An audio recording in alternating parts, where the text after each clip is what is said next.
population distribution. This is what I was talking about. The population எதை base பண்ணி distribute ஆயிருக்கு?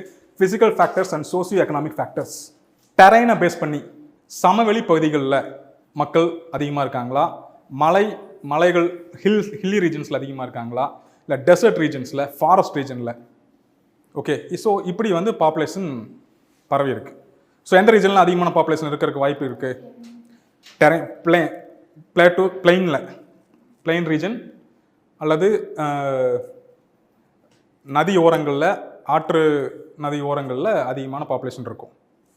So terrain is an important determinant of population. Hilly ரீஜனில் உங்களுக்கு சமவெளி பகுதி இல்லை அப்படிங்கும்போது அங்கே வீடு கட்டுறதும் பிரச்சனை, ஏதாவது ஒரு தொழில் செய்கிறதா இருந்தாலும் அங்கே பிரச்சனை. நீங்கள் வெக்கேஷனுக்கு இப்போ நீங்கள் சம்மரா ஊட்டிக்கு ஒரு 2 நாள் போயிட்டு வரலாம், பட் அங்கேயே நல்லா இருக்கே அப்படின்னு சொல்லிட்டு அங்கேயே இருக்க முடியுமா? பிரச்சனை. தென் climate, an important factor. We are in the tropical climatic region.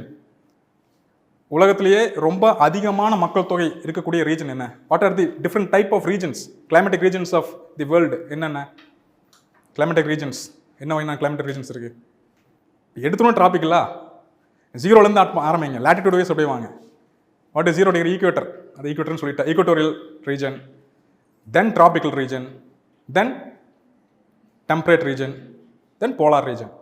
இதில் எந்த பகுதியில் எந்த ரீஜனில் மக்கள் தொகை மிக அதிகமாக இருக்குது? இல்லை எந்த எந்த எந்த ரீஜனில் வந்து ரொம்ப அதிகமாக வெயில் அடிக்கும்? ஈக்குவட்டோரியலா? Tropical region. ஈக்குவட்டோரியலில் வெயில் அடிக்கிற மாதிரி தெரியும், 365 நாளும் அங்கே சூரியன் வரும். எஸ், உண்மை. பட் ஆனால் கரெக்டாக 3 மணி அல்லது 4 மணி அளவில் அங்கே மழை பெய்யும், 365 நாள் மழை பெய்யும். அப்படிங்கும்போது அங்கே வந்து அந்த வெயிலின் தாக்கமாவது குறைஞ்சிட்டே இருக்கும். பட் ட்ராபிக்கல் ரீஜன்ஸில் அப்படி இல்லை, அப்படிலாம் மழை பெய்யாது. நீங்கள் சாமி கும்பிட்டு கெடா வெட்டினா தான் மழை பெய்யும். ஓகே, ஸோ ட்ராபிக்கல் ரீஜனில் தான் ரொம்ப அதிகமான ஹீட் இருக்குது. Summer or no not summer, the heat, amount of heat அதிகமாக இருக்கிறது tropical region. At the same time the most populous region, மக்கள் தொகை மிக அதிகமாக இருக்கிறதும் ட்ராபிக்கல் ரீஜனில் தான். ஓகே, நீங்கள் எடுத்து பார்த்தீங்கன்னா China, India and then Asian countries தான் மிக அதிகமான பாப்புலேஷன். அதே மாதிரி பிரேசில் சைடு போனீங்கன்னா நமக்கு ஈக்குவலாக அதே லேட்டில் இருக்கிற பிரேசில், அர்ஜென்டினா, ஈக்குவடார் இது மாதிரி இருக்கிற ரீஜனில் தான் அதிகமான பாப்புலேஷன் இருப்பாங்க. Okay, so climate is having a different important factor. Then soil, why it is an important factor? It helps in agriculture. விவசாயத்துக்கு இது உதவுது. அப்படிங்கும்போது விவசாயம் அப்படிங்கிறது செட்டில்டு அக்ரிகல்ச்சர். அங்கே மக்கள் வந்து அந்த விவசாயத்தை நம்பி தான் இருப்பாங்க, விவசாயத்தை நம்பி தான் வந்து அந்த ஃபுட்டு இன்டேக் எல்லாமே இருக்கும், தொழிலாகவும் அது இருக்குது. ஸோ அந்த விவசாயத்துக்கு ஏற்ற மாதிரியான சாயில் எங்கே இருக்கோ அங்கே வந்து மக்கள் தொகை அதிகமாக இருக்கும். தென் வாட்டர் பாடிஸ், நேச்சுரல் வெஜிடேஷன், இது எல்லாமே டிபெண்ட்ஸ். தென் socio economic factor, religion wise மக்கள் பிரிஞ்சிருக்காங்களா? இது வந்து வேர்ல்டு லெவலில் எடுத்துங்க. இந்தியா லெவலில் இதெல்லாம் நம்ம வந்து ஒன்றா தான் கூடி தான் இருக்கோம். பட் வேர்ல்டு லெவலில் பார்த்தீங்கன்னா yes, religion wise also people அந்தந்த பகுதியில் அதிகமான மக்கள் இருப்பாங்க. இந்துக்கள் இந்த பகுதியில் ஏசியன் கண்ட்ரீஸில் அதிகமாக இருப்பாங்க, இஸ்லாமியர்கள் இந்த வெஸ்ட் ஏஷியாவில் அதிகமாக இருப்பாங்க, கிறிஸ்டியன்ஸ் ஃபுல் வெஸ்டர்ன் கண்ட்ரீஸில் அதிகமாக இருப்பாங்க. பார்த்துருவோம் நம்ம ஊர்கள்லேயே நம்ம பார்த்தோம்னாலும் அது தெரியும். நம்ம ஒரு குறிப்பிட்ட ரீஜனில் மசூதி இருக்காங்கன்னா மசூதி சுற்றி இருக்கிறவங்க இருப்பாங்க, சர்ச் இருக்காங்கன்னா சர்ச்சை சுற்றி இருக்கிறவங்க இருப்பாங்க.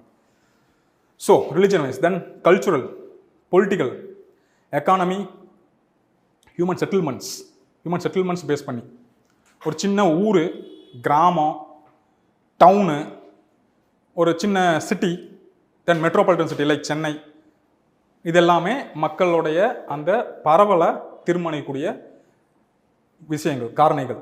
தென் டிரான்ஸ்போர்ட், இண்டஸ்ட்ரியலைசேஷன் ரொம்ப முக்கியமானது. இண்டஸ்ட்ரியை பேஸ் பண்ணி மக்கள் தொகை பரவல் அப்படிங்கிறது ரொம்ப முக்கியமாக தீர்மானிக்கப்படுது. Then employment opportunities. Okay, then coming to the fact. ஓகே, இதெல்லாம் நீங்கள் வந்து மனசில் வச்சு இப்போ சொன்ன இதெல்லாமே டிஸ்கஸ் பண்ணுறோம். ஏன்னா கொஸ்டின் கேட்கும்போது இது மூலியமாக நீங்கள் ஆன்சர் வந்து டிரைவ் பண்ண முடியும். Okay, you have to keep in everything in the memory. Highest populous union டெரிட்டரியில் ரொம்ப அதிகமான மக்கள் தொகை இருக்கக்கூடிய யூனியன் டெரிட்டரி எது? Delhi. Least populous union territory எது? அந்தமான் அண்ட் நிக்கோபார். முன்னாடி லட்சத்தீவு இருந்துச்சு, but now it is Andaman Nicobar. Highest populous state முன்னாடி உத்தரப்பிரதேசம் இருந்தது, அதையும் தாண்டி அடித்து தூக்கிட்டு வந்துட்டாங்க Bihar. Bihar is number 1. Least popular state, மிகவும் குறைவான மக்கள் தொகை கொண்ட பெரிய மாநிலம் Arunachal Pradesh. Highest urban population in India, நகரங்களிலே அதிகமாக மக்கள் வாழக்கூடிய மாநிலமாக இது இருக்கிறது Maharashtra. Lowest urban population take into account of state and union territory, it is Lakshadweep. Highest rural population in India, Uttar Pradesh. Lowest rural population in India, Lakshadweep.